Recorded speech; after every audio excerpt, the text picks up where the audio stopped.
আপনারা চিন্তা করছেন ক্ষমতায় যে পেশি শক্তি ব্যবহার করে আমি একের পর এক নির্বাচন দিব, এই কারণে যে কোনো লাস্ট পয়েন্ট বলে আমি শেষ করে দিচ্ছি। সেটা হচ্ছে আরেকটা পয়েন্ট ওনারা দেয়, যেটা আমার ভাই বলতে ভুলে গেছে, সেটা হচ্ছে সংবিধানের দোহাই দেয়। গণভোট নাকি সংবিধানে নাই। গণভোট সংবিধানে ছিল, ফ্যাসিস্ট শেখ হাসিনা সেটাকে বাতিল করে দিয়েছে।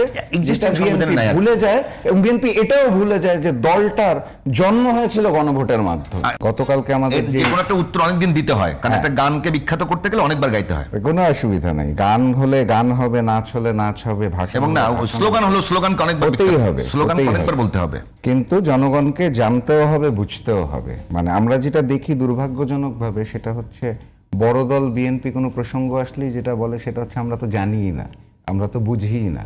তো আমাদের আসলে বারবার বলা উচিত যাতে বিএনপির নেতারা বুঝতে পারে জিনিসটা কি। তো আপনার প্রশ্নটা সুন্দর। গণভোট নিয়ে আমাদের যে অবস্থানটা, আমরা যেটা বলেছি সেটা হচ্ছে জাতীয় নির্বাচনের দিন যখন আপনার প্রতীক নির্ভর নির্বাচন হবে, সেই সময় আপনি একই সাথে প্রশ্ন নির্ভর গণভোট আয়োজন করতে চাইছেন। এটা বিএনপির তরফ থেকে একটি প্রস্তাব। আমরা যেটা বলতে চাই সেটা হচ্ছে ওই একই দিনে যখন আপনি নির্বাচনটা করবেন, তখন বিএনপি যারা বলছে যে জনগণ এখনো জিনিসটা বুঝে না, জাতীয় নির্বাচনের আগে বুঝে যাবে, আমি ধরে নিলাম বিএনপির কোনো নেতা কর্মী জাতীয় নির্বাচনের দিন তার ধানের শীষ প্রতীক বাদ দিয়ে গণভোটের দিকে বিন্দুমাত্র আগ্রহ দেখাবে বলে আপনার মনে হয়? জামাতের দাড়িপাল্লার কর্মীরা ওই দিন দাড়িপাল্লা ব্যতীত আর কোনো কিছু চিন্তা করবে? তারা ক্যাম্পেইনটা করবে নিজের প্রার্থীর জন্য। অর্থাৎ আমি যেটা বলতে চাচ্ছি, জাতীয় নির্বাচনের দিন আপনি মুখ্য করে ফেলছেন হচ্ছে প্রতীক নির্ভর নির্বাচনটাকে, প্রশ্ন নির্ভর গণভোটটাকে আপনি গৌণ করে ফেলছেন। এই যে আমার সহ আলোচক একটু আগে এই ছাত্র নেতৃবৃন্দর কথা বলছিলেন, হাজারো শহীদের রক্তের কথা বলছিলেন, গণতন্ত্র আমরা চেয়েছিলাম সবাই, কিন্তু ওই যে ওই দিনেই আমার এই জিনিসটা করতে হবে, করে আমার জুলাই গণঅভ্যুত্থানটাকে অপমান করতে হবে, গৌণ করতে হবে, এই জায়গাটার থেকে ছাড় দেওয়া, আমি আসছি, এখান থেকে ছাড় দেওয়ার মনোভাবটা আমাদের নাই। অপমানটা এই যে এই কারণেই বলছি, যেটা আমি এক্সাম্পল দিচ্ছিলাম, যে আপনি হাজারো শহীদের রক্তের বিনিময়ে যে নতুন বাংলাদেশ গড়তে যাচ্ছেন, সেখানে যে বিচার একটা প্রক্রিয়া ছিল, সংস্কার একটা প্রক্রিয়া ছিল, নির্বাচন একটা প্রক্রিয়া ছিল। সেই সংস্কার নিয়ে যে এত মাস ধরে আমরা রাজনীতিবিদরা আলোচনা করলাম, একটা জায়গায় পৌঁছালাম বহু বাকবিতণ্ডার পর, তারপর সেটা আপনি জনগণের রায় তো আপনাকে নিতে হবে। সেই রায়টা আপনি ওই ভোটের দিনেই কেন আপনার নিতে হবে? এটার পিছনের যুক্তি কি? পিছনে কোনো যুক্তি নেই। যুক্তিটা হচ্ছে বিএনপির note of dissent, nothing else. সমস্যাটার সূত্রপাত হয়েছে তখনই যখন অনেক রাজনৈতিক দলে দিয়েছে, কেউ বেশি দিয়েছে, কেউ কম দিয়েছে, রাইট। কিন্তু অন্যান্য দলে দেখবেন একটা দুইটা পয়েন্ট আছে, চারটা দিয়েছে জামাত ইসলামী, হ্যাঁ, সেখানে 10টা আছে হচ্ছে বিএনপি। আচ্ছা, তো জামাত ইসলামী একটু বেশি আছে। জামাত ইসলামের যে 4টা নোট অফ ডিসেন্ট আছে, তাদের তো কোনো আপত্তি নাই যখন অন্তর্বর্তী সরকার বলেছে যে নোট অফ ডিসেন্টের পয়েন্টগুলো থাকবে না, শুধুমাত্র একটি প্রশ্ন থাকবে, হ্যাঁ অথবা না। তো জামাত তো 4টাতে ছাড় দিতে রাজি হয়ে গেছে, বিএনপি কেন রাজি হচ্ছে না?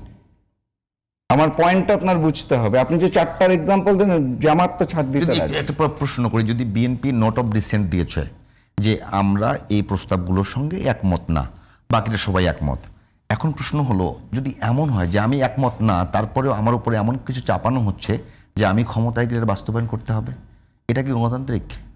না, আমি আপনার এই প্রসঙ্গে আসছি। আমি প্রথম প্রশ্নের উত্তরটা এখন শেষ করতে পারি না, প্লিজ। তো কেন ওই দিন আগে আমরা চাই, আগে চান কেন? হ্যাঁ, আচ্ছা, এখন দেখেন, ধরেন আমার নির্বাচনী এলাকা পঞ্চগড় জেলায়, ওখানে 5টি ভোট কেন্দ্রের মধ্যে একটা গোলযোগ হলো, আপনি ভোটটা স্থগিত রাখলেন, 295টা আসনের ফলাফল ঘোষণা করলেন, 5টা জায়গায় সমস্যা, স্থগিত। আপনার তো জাতীয় নির্বাচনের ফলাফল একটা বের হবে, আপনি সারা বাংলাদেশের সকল ভোট নিয়ে যে গণভোটের রায়টা যে স্থগিত, আপনি কি ফলাফল ঘোষণা করতে পারবেন? পারবেন না। এই জিনিসটা আপনি আনতেই পারবেন না। আচ্ছা, এখন আমি আপনাকে বলি, ওখানে একটা পয়েন্ট আছে হচ্ছে উচ্চকক্ষ। উচ্চকক্ষ পিআর পদ্ধতিতে হবে নাকি গতানুগতিক পদ্ধতিতে হবে? জাতীয় নির্বাচনে আমি একজন ভোটার হিসাবে, আপনি একজন ভোটার হিসাবে ভোট দিতে যাবেন, যাওয়ার আগে আপনি জানবেন না উচ্চকক্ষটা কোন পদ্ধতিতে নির্ধারণ হবে। ওই জাতীয় নির্বাচনের দিনের পরে ফল দেখে আপনি ঠিক করবেন যে সিদ্ধান্তটা কি হয়েছে। মানে আগে আপনি প্রিপারেশন নেবেন না, আগে আপনি এক্সাম দিবেন তারপর প্রিপারেশন নেবেন যে এখন আমার জনগণ রায় দিয়েছে, আমি এখন উচ্চকক্ষ কোন পদ্ধতিতে করবো। এটা আপনি জাতীয় নির্বাচনের দিন করবেন নাকি আগে করবেন? অবশ্যই আপনাকে আগে করতে হবে। তো আপনি যদি একটা কেন্দ্রের ভোটও বন্ধ হয়ে থাকে, আপনি গণভোটের ফলাফলই ঘোষণা করতে পারবেন না। সেখানে আপনি বলছেন ওই দিনই হতে হবে। আমার গ্রাম অঞ্চলে আপনি যখন যাবেন, বাংলাদেশের গ্রামগঞ্জে যখন যাবেন, যে দীর্ঘ লাইনটা থাকে ভোট দেওয়ার জন্য, আগে যখন ভোট হতো, আমি ফ্যাসিস্ট হাসিনা আমলের ভোটের কথা বলছি না, আগে যখন ভোট হতো দীর্ঘ লাইন, সেখানে আপনি প্রতীক নির্ভর একটা উত্তর দিবেন, দিয়ে আরেকটা ব্যালট পেপারে প্রশ্ন নির্ভর একটা উত্তর দিবেন। আপনি নির্দিষ্ট টাইমে গ্রাম অঞ্চলে স্পেসিফিক্যালি রুট লেভেলে যেয়ে দেখেন, আপনি নির্দিষ্ট টাইমে ভোট শেষই করতে পারবেন না, যখন গ্রামের ওই মানুষগুলোকে আপনাকে 2টা ব্যালট দিতে হবে, 2টা বাক্স জমা দিতে হবে। উপজেলা নির্বাচন কিংবা ইউনিয়ন পরিষদের নির্বাচন, স্থানীয় সরকারের যে নির্বাচনগুলো আছে, সেগুলোতে অনেক কয়টা ব্যালট থাকে, অনেক কয়টা ব্যালট থাকে, অনেক কয়টা কেন্দ্রও থাকে, এবং জিনিসগুলোকে ডিসাইড মানে ভাগ করে দেওয়া। সেখানে অবশ্য কেন্দ্র বেশি থাকে, রাইট, অনেক বেশি কেন্দ্র থাকে। সো ওইটার সাথে এটাকে কম্পেয়ার করলে আসলে আমরা একটু ভুল করব। আমি যেটা সহজ ভাষায় বলতে চাই সেটা হচ্ছে, আমার কাছে মনে হচ্ছে বিএনপি একটা জেদের মধ্যে আছে, একটা ইগোর মধ্যে আছে। বিএনপি যেমন শুরুতে বলেছিল স্থানীয় সরকার নির্বাচন না, জাতীয় নির্বাচনের আগে মানি না, ছাত্র সংসদ নির্বাচন জাতীয় নির্বাচনের আগে মানি না, গণভোট জাতীয় নির্বাচনের আগে মানি না, একটা না ক্যারেক্টারের মধ্যে ঢুকে গেছে বিএনপি। এবং যখনই আমরা দাবি করলাম আগে, তারা সোশ্যাল মিডিয়াতে ক্যাম্পেইন শুরু করে দিল না, যেই ক্যাম্পেইন আমরা আওয়ামী লীগের থেকে দেখতাম, যে গণভোট হলে নাকে জয়যুক্ত করতে হবে। সেই নায়ের আওয়ামী লীগের সাথে বিএনপি যখন নায়ের সাথে নার সুর মিলায়, তখন আমরা ব্যথিত হই যে বিএনপি তো একটা বড় স্টেক হোল্ডার এই গণভোট হবে। ছাত্ররা নেতৃত্ব দিয়েছে, আমি আমার সহ আলোচকের সাথে একমত। বিএনপি ছাত্রদল মাঠে ছিল না? অবশ্যই ছিল। জামাত শিবির ছিল না? অবশ্যই ছিল। প্রত্যেকটা গণতান্ত্রিক রাজনৈতিক দল ছিল। সেখানে গণভোটে নায়ের পক্ষে যখন বিএনপিকে ক্যাম্পেইন করতে হয়, তখন আমরা আসলে ব্যথিত হই। যাই হোক, আপনার মূল প্রসঙ্গে চলে আসি। আমরা যেই কারণগুলোতে যুক্তি দিচ্ছি গণভোটটা জাতীয় নির্বাচনের আগে প্রয়োজন, তার মূল কারণ হচ্ছে আইনগত ভিত্তি। আর কি কি প্রবলেম হতে পারে সেগুলো আমি আপনাকে আগেই বলেছি। জাতীয় নির্বাচনের দিনেও আপনি হ্যাঁ পাশ করলে আইনগত ভিত্তি পাবেন, অবশ্যই পাবেন। এটা আমি বলছিলাম আর কি, আমি সেটাতেই আসছি, অবশ্যই পাবেন, আমি বলছি না পাবেন না, কিন্তু সেটা আপনি যদি আগে করে রাশেদ, একটা সেকেন্ড, আপনি বলেন বিএনপি জেদ ধরেছে যে না গণভোট একদিন হতে, আপনিও তো জেদ ধরেছেন যে আগে হতে হবে, তা এটা কিভাবে? রাইট, ওকে। সো আমরা যে জেটটা ধরেছি, জেটটার পিছনে কয়েকটা লজিক দিলাম। এবার আসেন বিএনপি কি লজিক দিচ্ছে যে ওই দিনই হওয়ার জন্য। বিএনপির লজিকটা কি? সেটা তো অর্থ খরচ হবে। ইলিয়াস ভাই একটু এটা বলবেন কিনা যে বিএনপি মানে আট না, ওনাকে শেষ করতে শেষ। হ্যাঁ, না, আমি ফিনিশিং দিয়ে দিচ্ছি। বিএনপি যে লজিক দিয়েছে সেটা হচ্ছে যে অনেক টাকা খরচ হবে, ওনারা দেশের টাকা রক্ষা করতে চেয়েছে, বিএনপিটা বলেছে, এবং ম্যানেজ করা কঠিন হবে।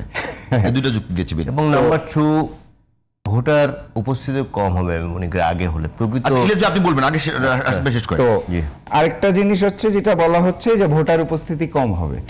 এই যে হাজারো শহীদের রক্ত গেল, আমার সহ আলোচক যেটা বলল, সেটাকে আমরা আইনগত ভিত্তি দিব, গণভোটের মধ্যে যাব, সেইটার জন্য ভোটার উপস্থিতি যদি কম হয় তাহলে আমাদের মেনে নিতে হবে, আমরা বলছিলাম।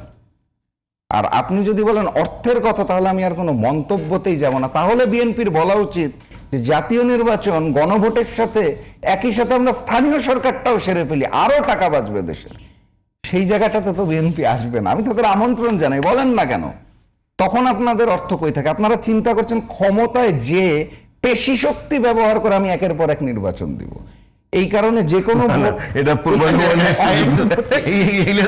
আর লাস্ট পয়েন্ট বলে আমি শেষ করে দিচ্ছি, সেটা হচ্ছে আরেকটা পয়েন্ট ওনারা দেয়, যেটা আমার ভাই বলতে ভুলে গেছে, সেটা হচ্ছে সংবিধানের দোহাই দেয়। গণভোট নাকি সংবিধানে নাই। গণভোট সংবিধানে ছিল, ফ্যাসিস্ট শেখ হাসিনা সেটাকে বাতিল করে দিয়েছে, যেটা বিএনপি ভুলে যায়। এবং বিএনপি এটাও ভুলে যায় যে দলটার জন্ম হয়েছিল গণভোটের মাধ্যমে।